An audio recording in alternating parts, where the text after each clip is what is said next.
in what was supposed to be a ho-hum week of college football, because we got 7 AP top 25 teams that are on buys this week that are idols.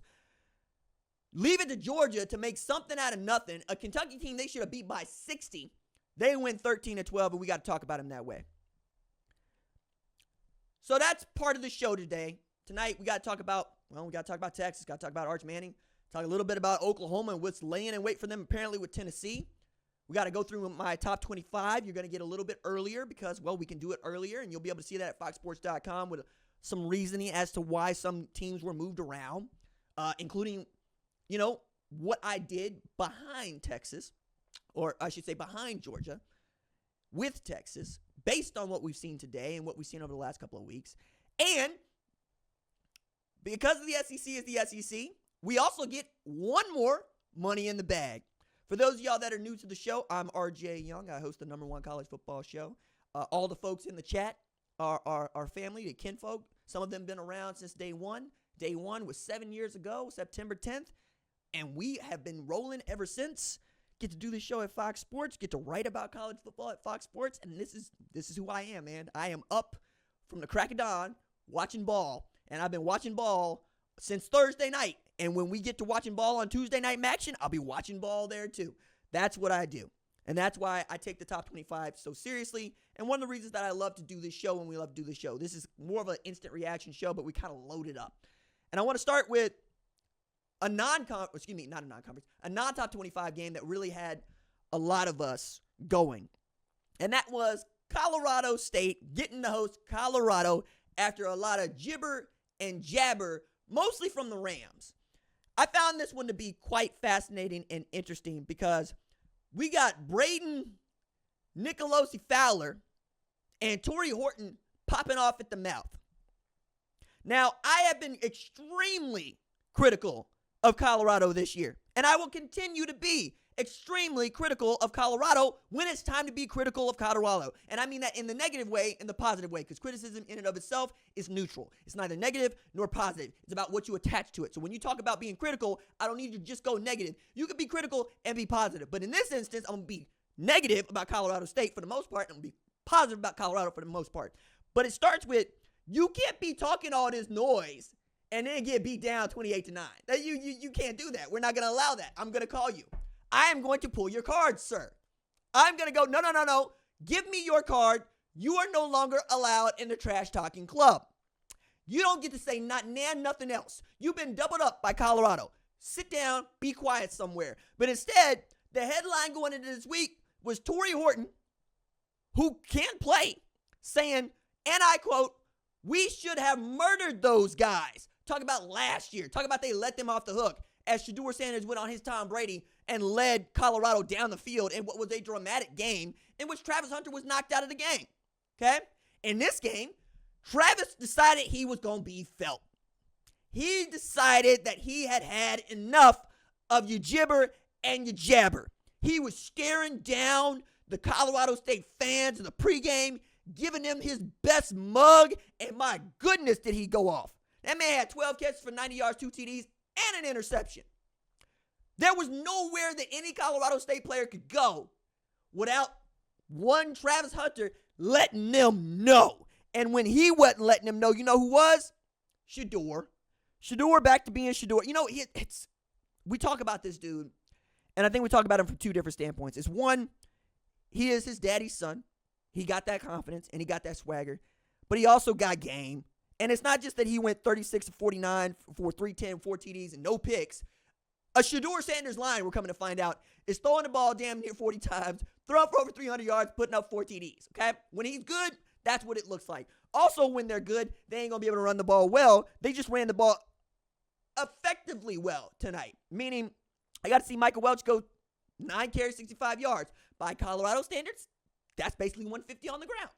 That's just what the offense is. I know Pat Shermer was supposed to take this over and be like, hey, we're going to run the ball a little bit more, but he found it out what Sean Lewis knew, which is maybe I just need to ask 2 to throw the ball to 12 and 5. Maybe that's what I need to do. Excuse me. Travis had 13 for 100 and 2 TDs. I stand corrected. My goodness. These stat lines are stupid, man. Like, they went for over 400 yards of offense, and 310 of them where Shedeur throwing the ball, and 100 of them, a quarter of the offense was Travis Hunter. Because that's what it is. That dude got game. LaJohntay Wester had 5 for 80. Will Shepherd, I'm amazed that man had 7 catches. I kept seeing him just drop the ball. Like, everybody want to tell me about this dude from Vanderbilt. I mean, the other dude from Vanderbilt, because the good one when he went to Georgia. That's what London Humphrey went. London Humphrey went to Georgia. That's how that works. You know, you could tell me that Will Shepherd is the better one, but I'm going to tell you that the better one usually goes to Georgia. And Georgia, I just got saying they're undefeated. Meanwhile, Colorado moves to 2-1. Now, their non-con is gone, but apparently they're going to beat the teams that they're supposed to beat this year. Okay? Colorado State was definitely a team that they were supposed to beat. That said, Prime is 6-10 now. Or excuse me, 6-9 now. My bad. He's 6-9 now as a head coach at Colorado. I need to get to a winning percentage here. But what they got Baylor coming up, that's a winnable game for you. That's a gettable game. You could probably win that game. Central Florida in a fist fight with Texas Christian. They were 2-0 to start. Okay. Kansas State, that's a good football team. I don't know about that one. Arizona, they built like Colorado. That's going to be a lot of fun because Arizona is what Colorado would be if we all felt really good about Colorado. Okay? Noah Fafita, Teteroa McMillan, that's the best quarterback wide receiver tandem in football outside of the one that we just got done talking about with Shedeur and Travis. That's going to be a lot of fun. Arizona ain't going to be ranked when they play them, but you get my point here. And because Arizona's got a liability playing defense, and by that I mean all 11, it's just a whole liability on that side of the ball. You might see both of those quarterbacks go for 400 yards and both offenses go for 40. It's going to be fun. I don't know who's going to win that. It's a toss-up. Cincinnati, that's a gettable game. Texas Tech, I don't see that one. Utah, I don't see that one. Kansas got to figure out whether or not they want to be disciplined or not, which is a wild thing to say about a Lance Leipold football team because they are 1-2 when they should be 3-0 if all they could do is take care of the football. Like if Jalen Daniels just takes care of the football, they beat UNLV and they beat Illinois, but they didn't, so now they're 1-2. And then you got Oklahoma State, who I don't think you're going to win. I don't think you're going to win that game. So I'm looking at 5-7, 6-6 being the ceiling for what Colorado might be able to do. But, look, maybe they go to get some wins. Maybe they find some depth where they didn't have any depth last year. Maybe Travis Hunter is able to hold up for the entirety of the season. It's another thing that I'm just keeping an eye on. Do you know that they give Travis 3 days off? They give him Sunday, Monday, Tuesday, and then they ask him to start doing stuff on Wednesday. And usually, you traveling by Friday. I get it. I understand. I wouldn't ask that boy to practice neither.